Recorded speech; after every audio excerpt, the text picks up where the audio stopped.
pengen di sini masih hafal dengan Pancasila. Kalau dari kecil sih kita udah diajarkan buat menghafal Pancasila ya.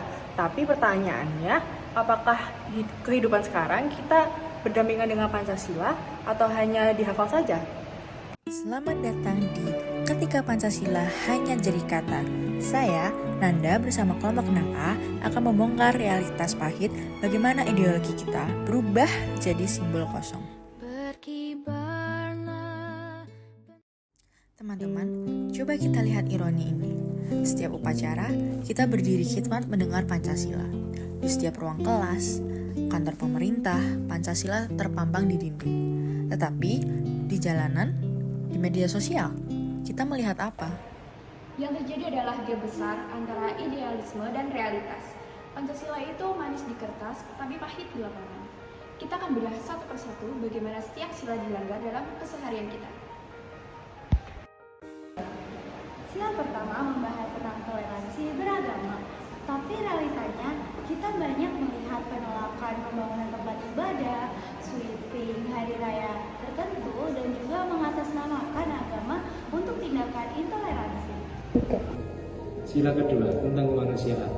Tapi coba kalian lihat di media sosial kalian, apa yang kalian lihat? Cyberbullying, body shaming, hate speech jadi makanan sehari-hari. Kita melupakan bahwa di balik layar itu ada manusia dengan perasaan, diskriminasi terhadap kelompok minoritas, SARA, semua ini menunjukkan kita kehilangan adab.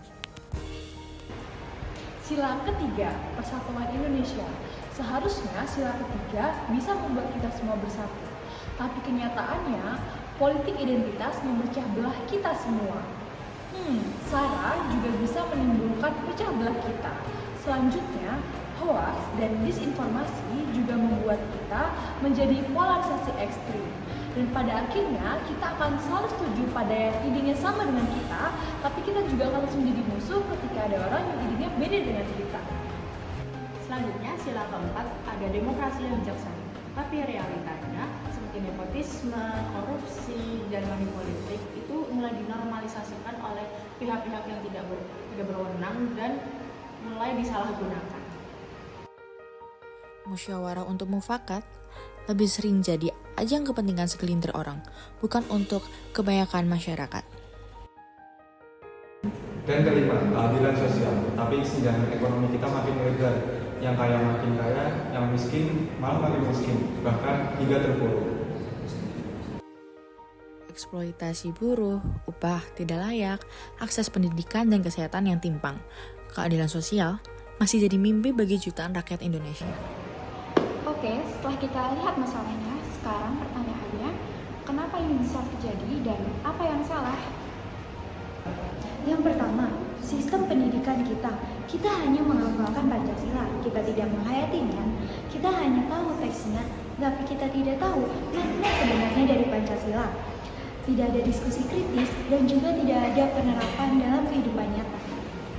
Kedua, tentang keteladanan. Siapa role model kita? Apakah pejabat yang buruk atau artis yang bermasalah? Jika tokoh masyarakat saja tidak bisa mencontohkan nilai Pancasila, terus siapa yang jadi panutan oleh generasi muda kita? Ketiga, politik. Penegakan hukum yang lemah membuat orang berani untuk melanggarnya. Bahkan, koruptor juga biasanya dihukum lebih ringan atau malah dibebaskan. Nah, sistem politik kita itu malah sistemik koruptif, di mana sudah berasal dari pendanaan kampanye hingga pengisian jabatan. Oke, yang keempat ada aspek ekonomi. Kesenjangan yang ekstrim itu memberikan rasa putus asa kepada masyarakat. Kemiskinan yang struktural itu bukan karena mereka malas atau mereka tidak berusaha, tetapi karena adanya sistem yang tidak adil menyebabkan mereka merasa putus asa dan mereka mengabaikan nilai-nilai moral. Yang kelima, era digital.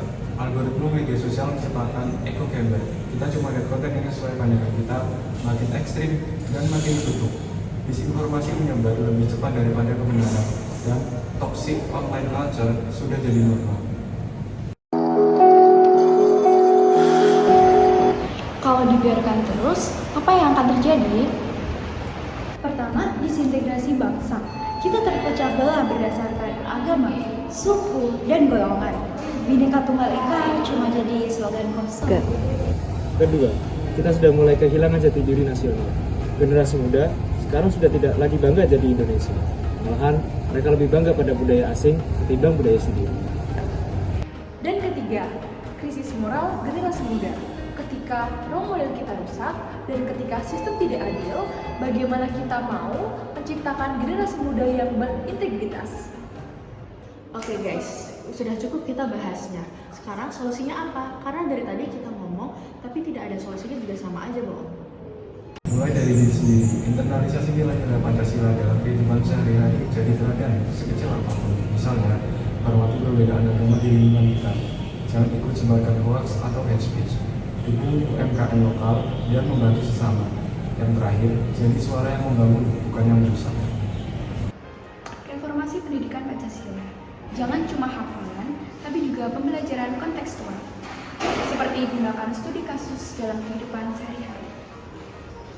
Misalnya saat kita membahas sila kedua, diskusikan kasus cyberbullying yang sedang viral.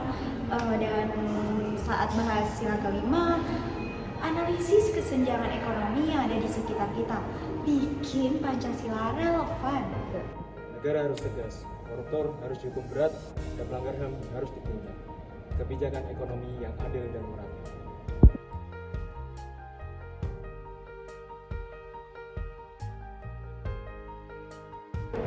Dan media punya peran yang besar.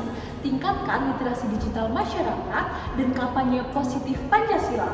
Bukan hanya menjadikan trending Hari Pancasila ketika 1 Juni atau Hari Kemerdekaan pada 17 Agustus. Guys, Pancasila tidak sekedar 5 sila yang dihafalkan saja. Pancasila tidak akan hidup jika kita tidak menghidupkannya. Tidak hanya pemerintah saja, tapi kita semua. Jadi pertanyaan untuk kita semua termasuk saya sendiri, Apa kontribusi kamu untuk Pancasila? mulai dari hal kecil, mulai dari hari ini. Karena perubahan besar dimulai dari langkah kecil kita masing-masing. Jangan jadikan Pancasila sebagai kata, tapi mari jadikan Pancasila sebagai tindakan. Mari kita hidupkan Pancasila, bukan hanya dihafalkan.